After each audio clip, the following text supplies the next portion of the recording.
what was happening was they were completely flat. I was resting right on my bump stops and the ride was getting real tough. Just wanted to talk about the RoadActive springs that I put in here recently. Just to give some context, I got a 2018 Tacoma with an AluCab canopy camper on the back, which stock is about 450 pounds, but I have this thing really built out. There's a lot of weight in here. So over the years, as I've accumulated weight, I've put a lot of stress on my Old Man Emu leaf springs in the rear here.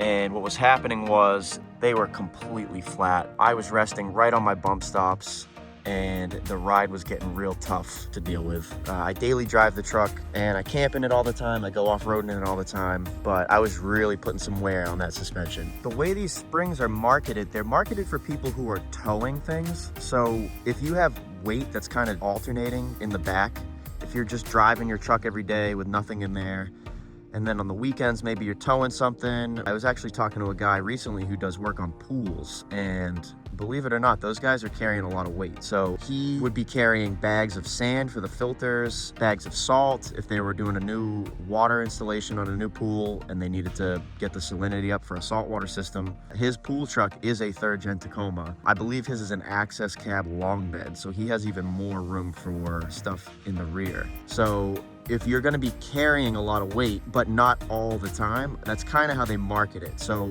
when you do start adding weight in the back, it's kind of progressive and it's not working constantly. The rest of your suspension, your shocks and your leaf springs are doing the majority of the work. What was happening with mine was it looks pretty level now. I actually got a little bit of rake, which I actually really enjoy, but the rear was sitting pretty low. So these springs have bumped the rear up about 1 inch. And I'll get in here a little bit closer because I was on my bump stops, and these are big bump stops. I have the Timbren bump stops, but as you can see here, I mean, I'm a solid inch and a half over the bump stops.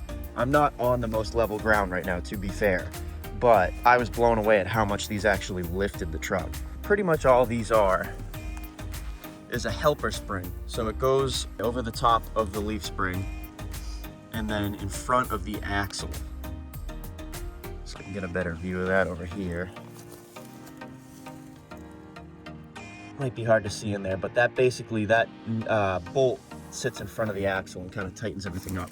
So I was between getting upgraded leaf springs or rebuilding the leaf springs. I'd also seen people put airbags, which just seemed like a little more work than I wanted to deal with. I don't have a compressor in here right now, but I really should get one anyway. But there's just more potential for leaks and it's a much more involved installation.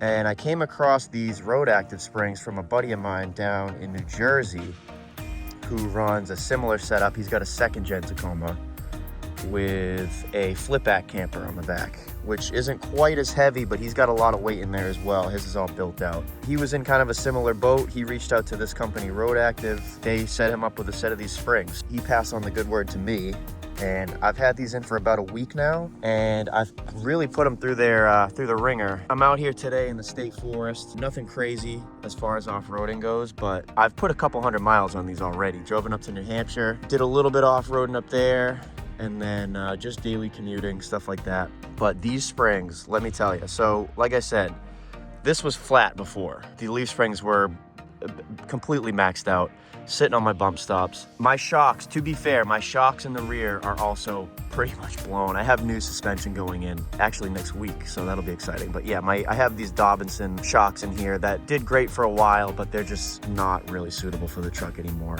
I got the suspension when I had a bed rack and a rooftop tent from ARB, so it was a lot lighter. This truck, I really don't know what it weighs now, but the camper is just all built out and it's just really heavy. So when I'm maxed out, when I'm carrying fuel and water and I got my swing out on there and my mountain bike and all sorts of stuff, it just gets so heavy back here, it's crazy.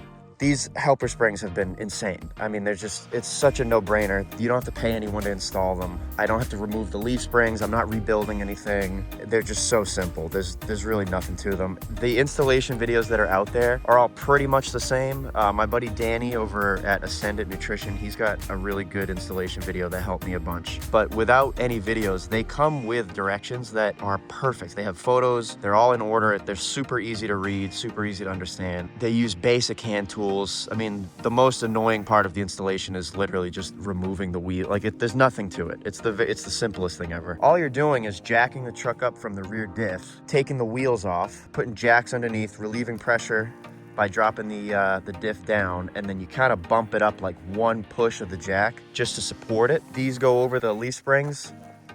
You tighten everything up until you start expanding the spring. So there's a spacer. There's 2 different spacers they include depending on your weight. I use the black spacer, which I believe is a 40 millimeter spacer. So there's a 40 and a 25. Like I said, this thing just really improved the ride quality. This truck was getting rough to ride on. I think this, in conjunction with that new suspension, it's just gonna ride like an absolute dream. So they've been great. Like I said, it's only been a couple weeks. I've put a few hundred miles on them, but this has been an absolute game changer for the rig. If you got any questions, either hit me up or give Nolan a call over at RoadActive Suspension. Again, he's a super cool guy, super helpful.